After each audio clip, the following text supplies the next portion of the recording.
ایک لڑکی اپنے والد کے ساتھ بک شاپ میں کتابیں فروخت کر رہی تھی کہ اپنے بوائے فرینڈ کو اپنی طرف آتے ہوئے دیکھا۔ کہنے لگی، کیا آپ المانی کی کتاب ابو میرے برابر میں کھڑے ہیں خرید لے آئے ہیں؟ لڑکے نے جواب دیا، نہیں، میں تو ماس ہرنانیر کی کتاب کب ملوگی خریدنے آیا ہوں۔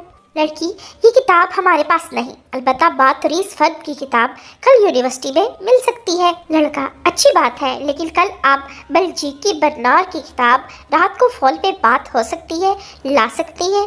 لڑکی، ہاں کیوں نہیں، کیا میشیل دانیال کی کتاب رات 10 بجے کے بعد بھی خریدنا پسند فرمائیں گے؟ لڑکے نے جواب دیا، بصر و چشم۔ جب لڑکا چلا گیا تو باپ نے بیٹی سے کہا، کیا یہ لڑکا ان ساری کتابوں کا مطالعہ کر سکے گا؟ بیٹی نے کہا، جی ہاں، یہ ذہین ہے اور یونیورسٹی میں شریف طالب علم ہے۔